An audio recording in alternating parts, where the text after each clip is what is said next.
Oh my god. Guys, that show was amazing. X-Men 97 blew even my highest expectations away. As someone who's been getting more and more into Marvel's mutants over the last few years, I've been looking for an adaptation that's done them justice. The Fox movies did them so dirty in both presentation and storytelling half the time, and there hasn't been a proper X-Men series since 2009 because some bozo behind the scenes wanted to feature them as little as possible out of pettiness. But now that a team is back in the mainstream where they belong, we've been blessed with the gem that is X-Men 97, a series that single-handedly restored the feeling and put the team back on the map. X-Men 97 is nostalgia done right. Also, spoilers ahead, obviously. If you want my spoiler-free review, it's the best X-Men adaptation we've gotten, and you should go watch this show instead of my video if you haven't already. What are you waiting for? Go watch it, alright? Do yourself a favor, please! But here's the thing. When it was first announced, I wasn't really excited for it. I'll be completely honest with you, I haven't seen the entire original series. I've seen a few key episodes and love what I saw, but I haven't had the chance to binge it at all yet. So when it was announced, I had no nostalgia and didn't see the point of it yet. Despite that, this show still managed to blow me away because of how well written it is. While I'm sure it helps to have watched the original series, it's not necessary at all. You can understand this show on its own, which is the most important thing a series can be. Independently enjoyable. X-Men 97 is a show that anyone can watch regardless of their familiarity with the original series or even the source material in general. I know this for a fact because my friend loves it and he has no prior exposure to anything X-Men. Okay, I'm sorry, I'll calm down with the X-Men puns, I don't want the comedy police after me. But the show works because the creative team behind it builds on what came before, all while standing alone in a way that doesn't alienate new viewers. We're given any necessary information, but the episodes aren't filled with exposition dumps. As someone who isn't too familiar with the original series, I appreciate what the show does to catch me up on things I missed, but it's more concerned with making me understand the story they're telling here and now, which is what makes it so successful. Unless you're an evil senator who hates mutants, I genuinely believe everyone can get into this series and love it. It's the best X-Men adaptation we've gotten and maybe will ever get. I used to dream of a project like this and I'm so happy this show exists. A lot of people, myself included, were wondering why this universe? Why not do something new instead of relying on an old hit? And now after watching the series, I understand why. It's all about expectations. I'm sorry, okay, I had to do it. The opportunity was right there. I could not resist. But they could have easily just made a completely new show starting from the ground up, but people wouldn't know what to expect. When bringing the 90s show back, people have certain assumptions going into it as that series was beloved for a reason. Whether people didn't think they'd be able to do the show justice or went into it expecting this to be a cash grab, they had a unique opportunity to blow people away with the quality of their storytelling. It's a bold risk, but thankfully they were able to shatter all expectations to create something that stood out. It's not about doing what worked in the past and getting cheap nostalgia, it's taking a beloved show and doing it better. They're doing new exciting things that they couldn't do before on network TV and improving the storytelling, all while honoring the legacy of the past. It's not like other franchises that do a legacy sequel but refuse to move on from what came before 30 years ago. They want to put these characters in updated situations for the sake of good storytelling. That means modern updates, more mature themes, and relevant changes to fit today and add important commentary that shows what makes the X-Men so unique as superheroes. The creatives are well aware that the majority of the audience is going to be people who grew up watching that original series, and they lean into that. The show plays around with much more mature storytelling because the audience can handle that now. They ease you back into this universe with the familiarity of the team people love, but make it very clear from the start that this show is going to be something new by tackling these bold themes head on. It's when we get halfway through that the series takes a hard turn into these adult ideas, tackling both grief and discrimination effortlessly. But enough about why the show was made. You want to hear me talk about why this show is good and the plot, so let's do it. Before I get into specifics, I just want to run through a few of my favorite moments from the show that I don't really have enough time to talk about in this video. Like this look on Wolverine's face, Cyclops doing the coolest superhero landing of all time, Madeline Pryor, just everything she did. I support women's wrongs too. The animation in Mojo World, the name's Gambit. Remember it. Oh, I'm gonna need a minute. This line from Magneto. Most other nations don't allow a terrorist to be their leader. Yet so many allow their leaders to be terrorists. Nightcrawler being a badass. Morph consistently being the funniest character of all time. Magneto just casually ripping out Wolverine's skeleton. This entire sequence in the finale. And of course, the best line of the season. What'd you expect? Black leather? We made it, everyone. Kick rocks, Fox! Okay, now to get into specifics. The main reason I think this show is so successful is that it has the three things you want in an X-Men series. Soap opera drama, civil rights allegories, and the coolest superpower fight scenes you've ever seen. These are the core elements that make up every X-Men story, and it's important to have all these aspects represented. Not only does X-Men 97 have the perfect balance of these, but it does it better than any other adaptation that's come before it. Not to hate on the Fox movies too much, even if they do deserve it, but one of the many reasons why they didn't do the team justice is because those movies barely leaned into the soap opera drama that comes with the X-Men. While the Fantastic Four are a family and the Avengers are a team of co-workers, the X-Men are very much just people trying to live their lives, and those lives get messy a lot. There isn't a hornier superhero team than in the X-Men and I will die on that hill. Members are constantly dating and breaking up and telepathically cheating on each other. I don't have nearly enough time to talk about that, but they're a disaster, and that's what makes them so interesting. It helps them stand out from the rest, along with adding that juicy drama we all crave deep down inside. This show not only delivers on that, but for a majority of episodes, the soap opera is the main focus, which is incredibly refreshing to see. We get entire episodes dedicated to Scott and Jean's relationship, giving them so much development and making things messy with the Logan love triangle. The constant will they won't they as Jean is caught in the middle of two suitors is really engaging. I also really love that Logan completely respects Jean's choice and knows that Scott is the right move, but he still doesn't give up on her. It's a chaotic love affair that's so fun to watch play out, and that's not even taking into account Madeline's arrival. First of all, I could fix her.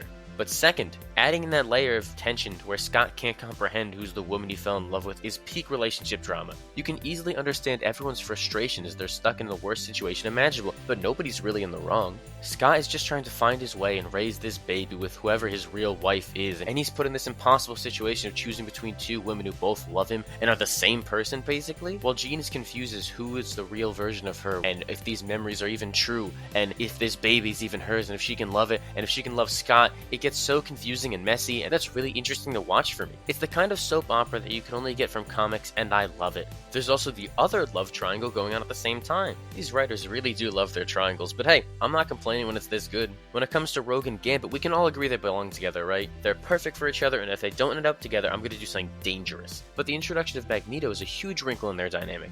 Did he and Rogue's relationship weird me out at first? Yeah, the man could be someone's grandpa, even if he does look like that. But you can't blame Rogue for going with someone that she can actually touch. Not having to be afraid of hurting the person you care most about just by touching them has to be such a scary thought. But with Magneto, that isn't a problem. And most importantly, a woman has needs, alright? I can't blame her at all for trying to get those taken care of. She's able to experience the highs of a more physical relationship for the first time in years, which is obviously thrilling, but at the end of the day, her heart still rightfully lies with Remy. The painful irony of it all is that right when Rogue finally makes her decision, it's too late. That kind of drama is cruel, evil, and some incredible writing. You can't help but feel for her as she experiences the worst grief of her life, all because she was born a mutant. And that's where arguably the most important thing about the X-Men comes in: civil rights allegory. What makes the X-Men different from other teams is that the people they're saving hate them.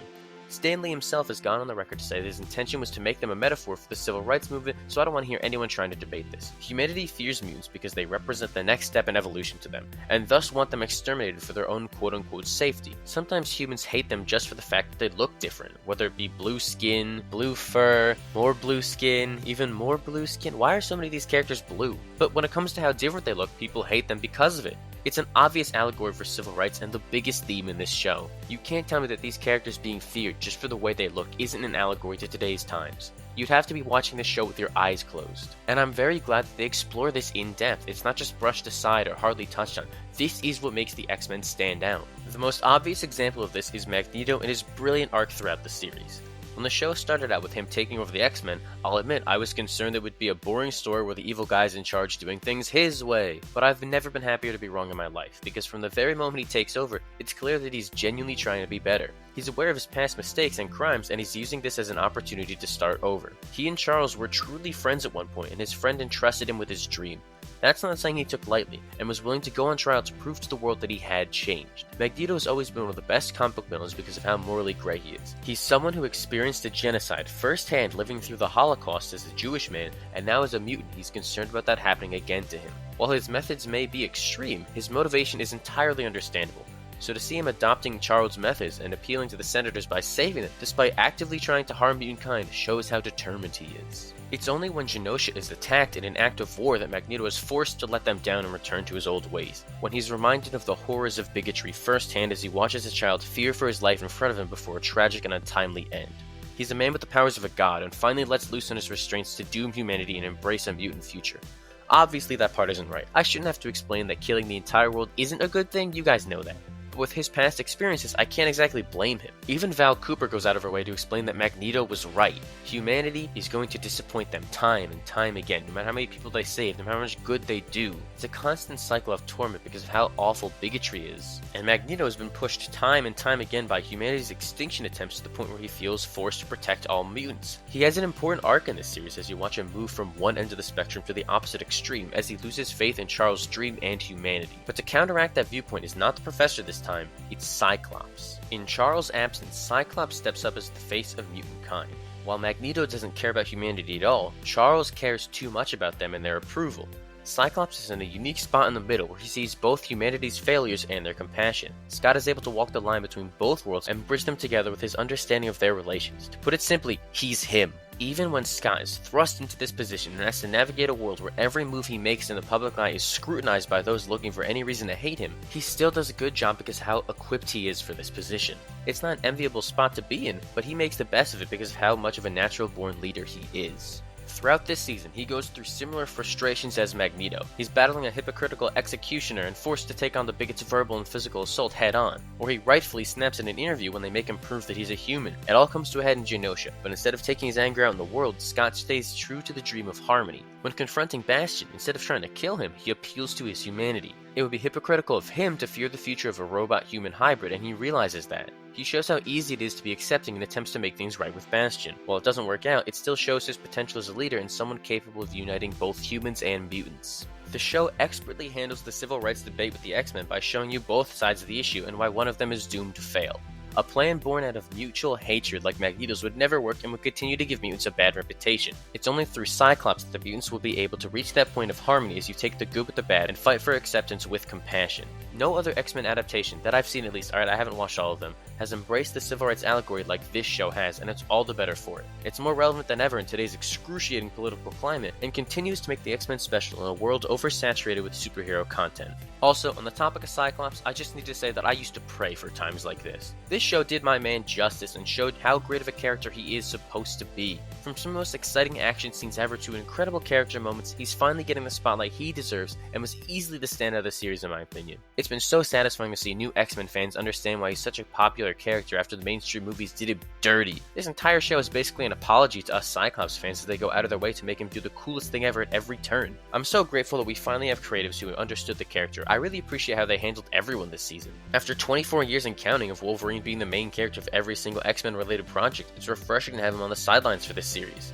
I love that little runt, but having him be the supporting character in this season was the right call. He still gets some standout moments like the best action scene in the entire show alongside Nightcrawler, but him stepping back allows for new characters to get their time to shine. Like Gambit for example. I owe him an apology, I wasn't familiar with his game. The movies barely featured him and it feels like the Channing Tatum-led solo film was stuck in development hell longer than I've been alive. I always knew him as the silly Cajun man with the playing cards, but he's given so much more time here, and even after his tragic death, his presence is felt throughout the entire series because of how well established he was. I officially apologize to everyone for not putting him in my MCU X-Men pitch. I'm a changed man after this series. I understand it now, I see the vision. Gambit is one of the coolest X-Men characters, and I hope that we get to see him in the MCU in the future. Also, Nightcrawler is amazing in this series. He's one of my favorite characters as well, and I am so glad that he gets to be the best adapted character in this entire show maybe. They give him so much life and joy, and you get to see the cool parts of his powers, but also the cool parts of his personality. When he makes his arrival in the show halfway through, he plays an important role from then on out, because the show focuses on his character and shows what makes him unique. I hope Nightcrawler gets an even bigger role in the next season and gets his own arc, because he's just such a lovable character. And one last person I wanted to talk about is Rogue, since she's my favorite member of the X-Men because I love how much time she got here. Her entire arc feels so natural, as she goes from the fun, lovable southern gal to an angry, grief-stricken widow. I'm excited to see where she goes next season when those evil writers make her fight Gambit as Apocalypse's horseman. I will be seated weekly for more heartbreaking drama. Just please be kind to Rogue, she's been through a lot. Hold on, I've been so caught up in the show's flawless writing that I haven't gotten a chance to mention how gorgeous the animation is. I know some people are apprehensive about the new style, but it's incredible in motion. They take the old aesthetics and update them with modern techniques. It still has the essence of the original series, but the 3D animation is able to give things much more life. They pull off some genuinely jaw-dropping shots in the series that I wasn't prepared for. Like look at this one here, or this insane shot. I don't even know how they pulled this one off. X-Men 97 needs to be the standard for how superhero animation should look. It's so stylized with beautiful pops of color, and it's just pure eye candy. I mentioned earlier how superpowers are an important aspect to the X-Men, and this animation gets them all right. The action in this show is incredible, by far the best in any animated series I've seen. The way everyone uses their powers is so creative too.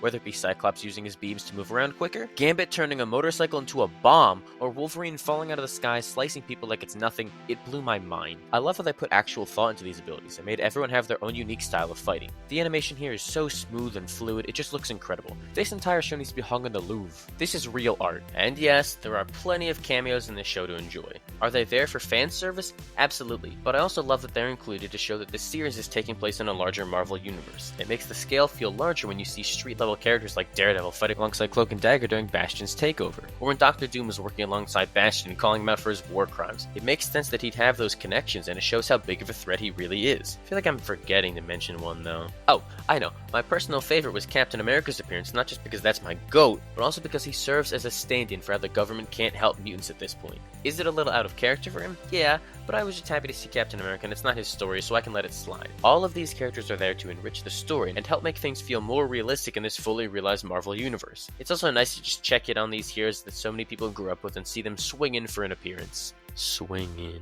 Oh, yeah, they had Spider-Man. The 90s Spider-Man with the radioactive spider blood. Marvel, if you're watching this, and I know you are, please greenlight Spider-Man 98. I'm begging you. Ooh, you want to do it so bad. Even if it's half as good as this show, we'd be in for a treat. Is it too soon to say that X-Men 97 is the best animated superhero show of all time? I love Invincible and what they've been doing. Avengers Earth Mightiest Heroes will always have a special place in my heart, and I still need to finish Spectacular Spider-Man, but to me, none compared to X-Men 97. It's both a faithful adaptation and does something new with these characters for mainstream audiences. It takes a familiar show and brings it back in a remarkable way because it has more to say. Between the next level writing, stunning animation, and compelling characters with some cameos as a bonus, this is truly a perfect show to me. It is all you can ever want and more. They've raised the bar to an almost unreachable height now, but with how Season 2 has been set up, I have no doubt they'll shatter expectations once again. I genuinely believe this is one of the best projects Marvel Studios has ever created. You can tell just how much love and care was put into everything and that the creative team behind it are true X-Men fans. The show also did its job and got people excited about the X-Men again. The future has never looked brighter for the mutants, and I cannot wait to see where things go next. This really is one of the best animated shows I've ever seen, and I cannot recommend it enough. Please go out of your way to watch it if you haven't already. If you're not an X-Men fan, I promise you this show will make you one. It's the series I've always wanted from the team, and I really hope that we get to see it go on for years to come. X-Men 97 is not just a love letter to cartoons of the 90s, but to the X-Men as a whole. It's a modern update that will stand the test of time as a truly excellent series. This is the comedy police. You're under arrest. I'm sorry, okay? I resisted making the pun so many times, I couldn't help myself. Thank you all for watching. If you've seen X-Men 97, make sure to let me know what you think in the comments down below about the series. Did you love it as much as I did? I could have talked for so much longer about it, but I think you got my points. Hopefully you enjoyed the video and my review from the perspective of someone who hasn't seen the original series. If you want to see more videos like this, make sure to like and subscribe. If you don't do it, they just aren't going to make Season 2, so you better get on it because I need to see more of the show so bad.